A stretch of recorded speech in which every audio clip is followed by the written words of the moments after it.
बृहस्पतिश्वर महादेव का स्पर्श करना, उनका अभिषेक पूजन करना और उनका स्पर्श कर कर एक बेलपत्र ब्राह्मण देवता से मांग कर लेकर जाना कि इन बृहस्पतिश्वर महादेव से मुझे एक बेलपत्र दे दो।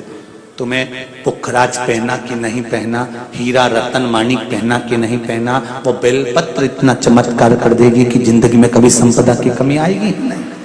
भगवान से कहो, हे देवाधिदेव महादेव, मैं ये नहीं कहता कि मुझे रोने मत देना, क्योंकि कर्म का भोग तो मुझे भोगना पड़ेगा। देवाधिदेव महादेव से कहो, हे देवाधिदेव महादेव, मैं ये नहीं कहता कि मुझे रोने मत देना, पर इतना जरूर कहता हूं, तेरे सिवा किसी दूसरे के आगे झुकने मत देना, बस इतनी कृपा कर। मैं ये नहीं कहता कि मुझे रोने मत देना, बस तुझसे निवेदन है कि केवल तेरे दरबार के अलावा किसी दूसरी जगह पर मुझे झुकने मत देना, क्योंकि मैं जानता हूं अगर तू मुझे अपना समझता है, झुकने नहीं दे सकता तो फिर रोने भी नहीं देगा, ये मेरा विश्वास। कभी कभी यदि आप महालक्ष्मी का पूजन कर रहे हैं, माता लक्ष्मी का पूजन कर रहे हैं, माँ जगत जननी की आराधना कर रहे हैं, साधना कर रहे हैं, माँ आद्य शक्ति को प्रसन्न करना चाहते हैं, माँ आद्य भवानी को प्रसन्न करना चाहते हैं, और जिस दिन तुम्हारा मन कर जाए कि आज मेरी माता की कृपा मुझ पर होना है, माँ करुणा करे, माँ जगत जननी जगत धात्री माँ अम्बा कृपा करे, तो निवेदन है उस दिन 2 दीप लगाया करो, एक गोल बाती का, एक लंबी बाती का। ये 2 दीप जब हम शिव और शक्ति के लिए लगाते हैं तो हमारे मन की कामना पूर्ण जरूर होती है। प्रयास करा करो कभी कभी कभी। शिव महापुराण की कथा कहती है, रुद्राक्ष की माला पहनने वाला तुलसी की माला को साथ में अगर धारण करता है तो उस पर श्री हरि और हर दोनों ही कृपा करते हैं। यह शिव तत्व है। आइए, क्योंकि लोगों ने भेद करा कि लोग भेद करते हैं कि हम तुलसी की माला पहनते हैं तो क्या रुद्राक्ष की माला नहीं पहन सकते, क्या हम रुद्राक्ष की माला पहनते हैं तो क्या हम तुलसी की माला नहीं पहन सकते। कहां लिखा? रुद्राक्ष की माला पहनने वाला तुलसी की माला को साथ में अगर धारण करता है तो उस पर श्री हरि और हर दोनों ही कृपा करते हैं। ये शिव बहुत कुछ कर पर आपको यश नहीं मिल रहा, तो बेलपत्री के पेड़ के नीचे हल्दी का शिवलिंग का निर्माण करो। हल्दी पिसी हुई हल्दी का शिवलिंग का निर्माण करो, उसका पूजन कर कर घी का दिया लगाकर भगवान शंकर की वही हल्दी का शिवलिंग का तिलक अपने हृदय पर चाहे पुरुष हो चाहे स्त्री हो, अपने हृदय पर कंठ के पास उस तिलक को लगाएं और बाबा का विसर्जन उसी बेलपत्री के पेड़ के नीचे जल डालकर कर दें। महाराज यश मिलना प्रारंभ हो जाता है। केवल ये यश के लिए ही नहीं होता, इसका एक क्रम और है। मान लो आप किसी मीटिंग में बैठे हो, किसी अच्छी जगह पर बैठे हो, किसी कंपनी के इंटरव्यू में बैठे हुए हो, कोई कंपनी आपके कॉलेज में आई है और आप उसमें सिलेक्ट नहीं हो रहे, तो उसके लिए भी ये कार्य पूर्ण है हमारा, उसके लिए। और ये कहां पर भी काम आता है महाराज। मान लो आप किसी कार्य के लिए जा रहे हो और वो कार्य बहुत जरूरी है कि इस व्यक्ति से मुझे ये पैसे निकलवाना है, इस व्यक्ति से मुझे ये काम निकलवाना है, और वो व्यक्ति बहुत दिन से हाथ में आ ही नहीं रहा, तो उसके लिए भी ये कार्य किया जाता है। अर्थात कीर्ति शुद्ध हो, पवित्र हो और यश की प्राप्ति। शिव के अवतार, दत्त के अवतार श्री स्वामी समर्थ हैं, शिव जी के अवतार, दत्त के अवतार श्री गजानन महाराज भी हैं, दोनों।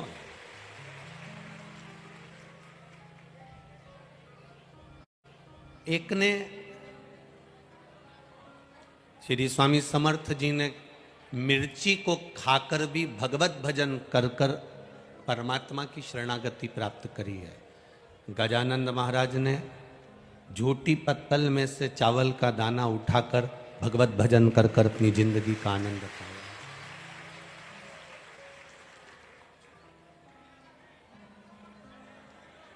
स्वामी समर्थ का नाम लेना भले दुनिया के लोग भूल जाएं, पर जो स्वामी समर्थ जी देकर गए हैं वो दुनिया के लोग कभी नहीं भूल सकते।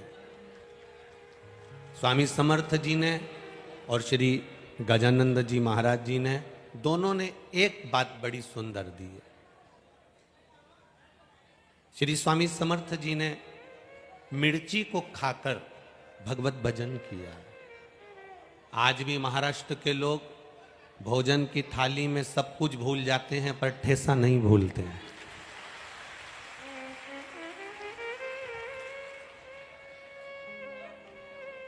मेरे स्वामी समर्थ जी ने कहा था, मिर्ची खाकर जीवन जी लेना पर किसी को ठेस मत पहुंचाना, इसलिए उसका नाम ठेसा है। और श्री गजानंद महाराज जी ने एक झूठी पत्तल पर से चावल का दाना उठाकर खा रहे हैं। किसी ने पूछ लिया, बाबा आप ये क्या कर रहे हो? श्री गजानंद महाराज जी कहते हैं, गम गम कहते कहते उन्होंने कह दिया कि ये चावल का दाना नहीं, ये स्वयं ब्रह्मा का स्वरूप है, इसका मैं आदर करूंगा तो ये मेरा आदर करूंगा। दुनिया की सबसे बड़ी रसोई, दुनिया की सबसे बड़ी अन्नशाला, दुनिया की सबसे बड़ा भंडारा, दुनिया का सबसे बड़ा भोजन, दुनिया का सबसे सुंदर रसोई घर अगर चलता है तो श्री गजानंद महाराज के चरणों में ही चलता है।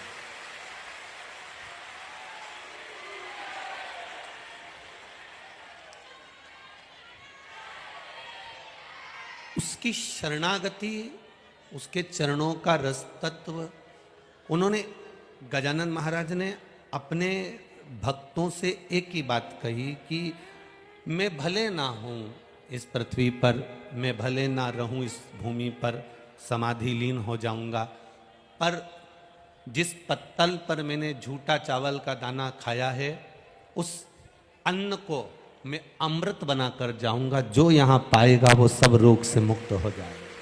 वो अमृत तत्व संत की वाणी, गुरु की वाणी दे जाती है। पूरा महाराष्ट्र, संपूर्ण महाराष्ट्र की भूमि संतों से भरी पड़ी है। आपकी भाषा में कहते हैं, महाराष्ट्र संता सून भरून आहे। सारा महाराष्ट्र संतों से भरा पड़ा हुआ। और यहाँ जितने लोग कथा सुनने आए हैं ये भी संत हैं, क्योंकि बहुत दूर पार्किंग हो जाती है, वहाँ से पैदल पैदल पैदल पैदल पैदल पैदल चलते चलते मंजिल तक पहुँच जाना और बैठ कर कथा को श्रवण कर लेना, ये किसी संत का ही लक्षण है, किसी दूसरे का नहीं है।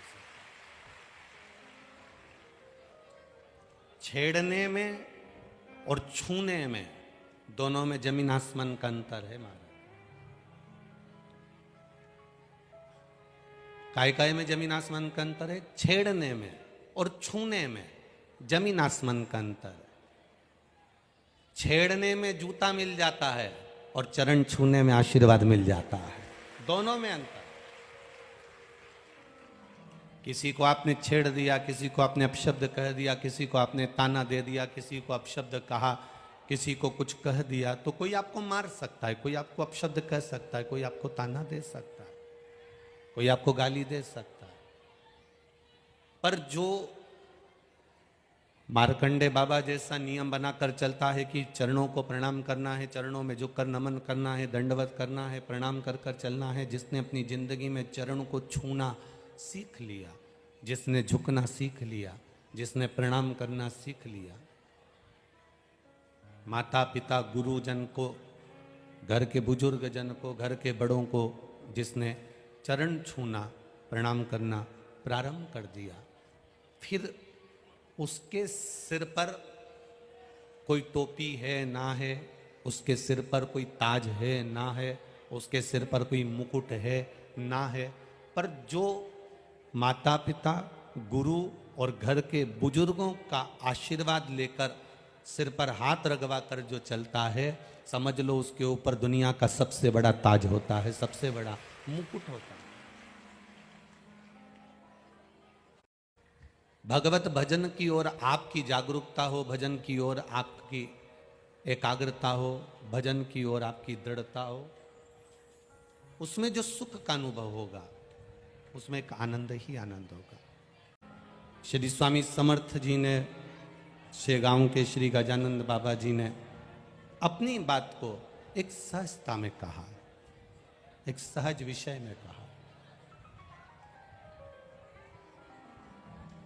श्री गजानंद महाराज जी कहते हैं कि एक अन्न का दाना भी उस परमात्मा ने दिया है तो कुछ हमारा एक भक्ति का कोई फल प्रकट हुआ होगा, कोई भक्ति का एक बीज स्फुटित हुआ होगा, कोई भक्ति का एक बीज प्रकट हुआ होगा।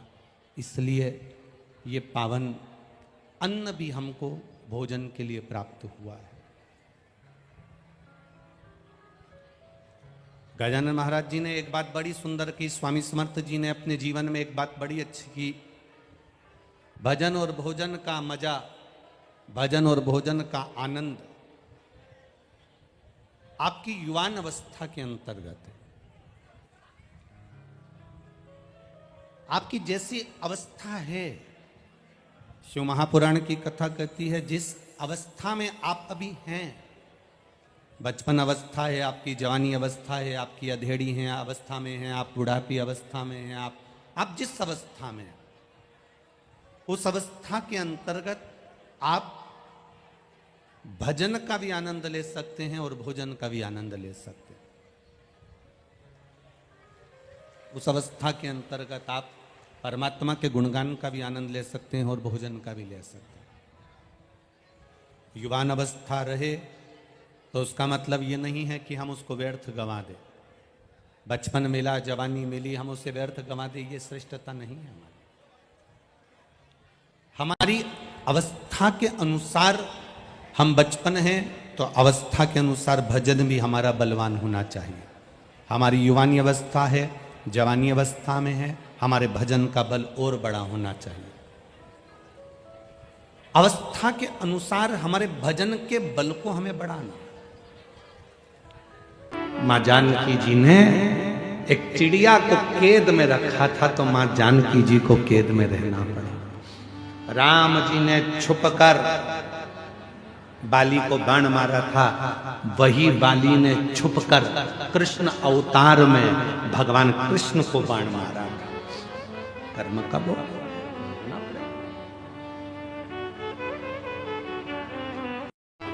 कितना सुंदर व्याख्यान। कश्यप बाबा का कथा आती है, कश्यप ऋषि की कथा आती है। कश्यप बाबा स्वयं एक यज्ञ की रचना करे और उस यज्ञ की रचना करने में कश्यप बाबा को गौ माता की जरूरत पड़ी कि गाय लाओ, यज्ञशाला में बांधना है। कश्यप ऋषि गाय लेने के लिए वरुण देवता के पास चले गए। वरुण जी गाय चाहिए। वरुण जी ने कहा कश्यप बाबा गाय तो दे दूंगा पर गाय के बछड़े भी हैं, इनको भी लेकर जाओ। कश्यप ऋषि ने कहा मुझे गौ माता से मतलब है, मुझे बछड़े से कोई मतलब नहीं, मुझे बछड़ा नहीं चाहिए। खूब समझाया वरुण बाबा ने पर नहीं माने कश्यप ऋषि। आखिरी में फिर यज्ञशाला में पहुंचे। विद्वान ब्राह्मणों ने कहा इस यज्ञ को पूर्ण करने के लिए गौ माता की जरूरत है, गाय ला कर दो। कश्यप ऋषि गए, आधी रात को वरुण जी की गौशाला में जाकर गौ माता को खोल कर लेकर आ गए। उनके बछड़े रंभाने लगे, चिल्लाने लगे बछड़े। जब गौशाला में से बछड़े की आवाज आई, वरुण जी दौड़ कर गए। जाकर देखा बछड़े रो रहे थे। क्या हुआ? गौशाला में जाकर देखा तो गाय नहीं थी पर बछड़े थे। मालूम पड़ा कि कश्यप ऋषि यज्ञ को कराने के लिए गाय लेकर चले गए। बछड़े खोलकर कश्यप बाबा के यज्ञशाला में वरुण जी पहुंच गए। वरुण जी ने कहा कश्यप बाबा आप यज्ञ करो, मना नहीं है, आप गौ माता को रखो, मना नहीं है, पर इन बछड़ों को भी साथ में रखो। गाय बिना बछड़े के कैसे रहेगी? बछड़े के बिना गाय सुनी और गाय के बिना बछड़ा सुना। कश्यप ऋषि नहीं माने। यज्ञ करने के लिए केवल गौ माता की जरूरत है, इसलिए गाय को रखूंगा, बछड़ा नहीं चाहिए। वरुण जी ने हाथ जोड़ लिए, आप या तो गाय वापस कर दो या फिर बछड़े रखो। पर कश्यप बाबा नहीं माने। आखिरी में वरुण जी जाते जाते कह दिया, सुनो कश्यप ऋषि, तुम ऋषि हो गए अपनी जगह के, संत हो गए अपनी जगह के, मैं वरुण आज श्राप देता हूं, तुम्हारा अगला जन्म वसुदेव के रूप में होगा। और जैसे मेरे बछड़े अपनी गाय के लिए रो रहे हैं, वैसे ही तुम भी अपनी औलाद के लिए रोओगे। और वो वसुदेव जी के घर में बच्चे हुए और रोना वसुदेव बाबा को पड़ा, रोना वसुदेव जी को पड़ा। कर्म का दंड मनुष्य को भोगना है। अगर परमात्मा ने हमको अच्छा हाथ दिया, अच्छा पांव दिया, नेत्र दिया, शरीर दिया, सारा शरीर अच्छा बनाया, परमात्मा को धन्यवाद देना, ये तेरी कृपा से प्राप्त हुआ, तूने दिया, तेरी करुणा से। जिस स्त्री के रजो धर्म में, रजो धर्म के समय पर कोई नारी कहती है पेट दर्द होता है, कोई कहती है रजो धर्म नहीं आता, कोई कहती है रजो धर्म रुक जाता, वो नारियां जो बहुत उदर से जुड़ी हुई कहीं ना कहीं तकलीफों में होती हैं, अगर मां प्रतिंगिरा का स्मरण कर कर एक चावल का दाना, भगवान देवाधिदेव महादेव जिस जलाधारी पर, वो जो गोल जलाधारी है, जिस जलाधारी पर शंकर का शिवलिंग रखा हुआ है, उस जलाधारी पर कहीं पर भी एक चावल का दाना या तो मां दंतेश्वरी का नाम लेकर या प्रतिंगिरा माता का नाम लेकर अगर चढ़ा देती है, तो उस नारी के रजो धर्म से जुड़ी जितनी प्रॉब्लम है वो सब समाप्त हो जाती है। यहां तक प्रतिंगिरा माता का माता पार्वती को शंकर भगवान ने 2 वर दिए थे, पति पत्नी में झगड़ा होगा, आपस में प्रेम बढ़ेगा। आज भी पति पत्नी में झगड़ा होता है, दोनों में प्रेम बढ़ता है। कितना भी झगड़ा कर ले, आखिरी में पति घर आकर पूछता जरूर है, क्यों तेरी मम्मी कहां गई? तुरंत पूछे, तुरंत। काशी में जो मरेगा उसके कानों में गुरु मंत्र आपको देना पड़ेगा। इसलिए काशी में मरने वाले का सीधा कान मरते ही टेढ़ा हो जाता है, क्योंकि पार्वती जी ने शिव जी से वर मांगा था, सीधे कान में मंत्र देकर आप मोड़ देना, मैं समझ जाऊंगी कि आपने गुरु मंत्र दे दिया। काशी अविमुक्त नगरी है, जिसमें मंत्र प्राप्त करने पर मोक्ष की अनुभूति हो जाती है, मोक्ष पद प्राप्त। शिव पुराण कह रही, महाराज शिव जी को एक बार क्रोध आया, उस क्रोध को ब्रह्मा जी ने घोड़े का रूप दिया, घोड़ा समुद्र में जाकर फेंका, जलंधर की उत्पत्ति हो गई। जलंधर का विवाह वृंदा के साथ में हो गया।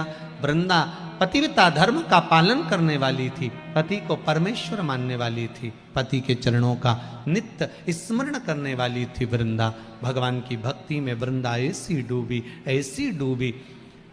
इधर पति गलत काम कर रहा है और वृंदा भगवान का भजन कर रही है। शिव महापुराण की कथा कहती है, हमारे घर में, हमारे परिवार में, हमारे कुटुंब में कोई एक व्यक्ति ऐसा भगवान देता है जिसके भजन के कारण बस हम सब अपनी जिंदगी सुख से जीते हैं। कोई एक व्यक्ति हमारे परिवार में ऐसा होता है, कोई एक। आप इस अभिमान में मत रहना कि आपका दिया खा रहा है, नहीं नहीं, परिवार में जरूर कोई ऐसा व्यक्ति होगा जिसकी भगवान उसकी कृपा का हमको दे रहा है। सबको धन्यवाद देते रहा करो, जब मर्जी मिले तब। बेटी अपने भाग्य का, बेटा अपने भाग्य का, माँ अपने भाग्य का, पति अपने भाग्य का, पत्नी अपने भाग्य का, कोई किसी का नहीं खाता, सब अपने भाग्य का खाता। और आपको जहां जिस जगह का लिखा होगा कि आपको यहां का भोजन करना है, गए थे किसी के यहाँ शादी में, कई बार शादी में भी खाना खाकर नहीं आते, दूसरी जगह खाना पड़ता। मामा जी के यहाँ चले गए, मौसी जी के यहाँ चले गए। क्यों? तुम तो शादी में वहां गए थे, माँ का खाना नहीं लिखा था, माँ का अन्न नहीं लिखा था, आप दूसरी जगह पर जाकर खा लेते, माँ का नहीं लिखा। शिव भक्ति प्रबल भक्ति। महाराज वृंदा का सातित्व बड़ा प्रबल था, जिससे जलंधर बच जाता था। अब की बार भगवान नारायण ने भगवान शिव जी से कहा, भोलेनाथ इस जलंधर को मार दीजिए। शंकर भगवान करे जलंधर को मारने में मैं देरी नहीं करूंगा, पर वृंदा का सातित्व भी तो डिगाना पड़ेगा। एक सातित्ववान पतिव्रता धर्म का पालन करने वाली नारी, पति को परमेश्वर मानने वाली नारी, उसका सातित्व डिगा देना कोई सरल बात है क्या? बहुत कठिन बात। उन्हें कहा कई बार लोग कहते हैं हमारी माता के वचन बिल्कुल सत्य होते हैं, कई कहते हैं हमारे पिता के वचन बिल्कुल सत्य होते हैं, कोई कहते हैं मेरी पत्नी ने जो बोला बिल्कुल सही बोला, कोई कहती मेरा पति बोलता है बिल्कुल सत्य बोलता है, कई बार मेरी बेटी बोलती है सत्य बोलती है। कारण क्या है? मतलब आपके हृदय में शंकर के चरणारविंद की मेहंदी रच चुकी है, इसलिए आपकी वाणी सत्य बोल रही है। वो मेहंदी रच चुकी है, इसलिए वाणी सत्यता की निकल। होता है थोड़ा आपके जीवन में जब सत्य प्रवेश करता है, आपके जीवन में जब सत्य प्रवेश करता है, शिव प्रवेश करता है, आपके जीवन में जब भगवान प्रवेश करते हैं, आपके जीवन में जब भगवान का चरणारविंद प्रवेश करता है, आपके जीवन में जब भगवत तत्व प्रवेश करता है, आपके जीवन में शंकर की कथा जब प्रवेश करती है, तो एक मन में थोड़ा सा उमंग था, थोड़ा सा हलचल, थोड़ा सा उत्साह पैदा कर देती है। सत्य बताना ईमानदारी से कि आप लोग जब यहाँ आते हो तो आपको कोई टॉर्चर नहीं करता कि चल, आपको कोई ये नहीं कहता कुंडी बजा कर कि चल, आपका दिल अंदर से कहता है कि मुझे कथा में पहुंचना है। आपको कोई टॉर्चर नहीं कर रहा है,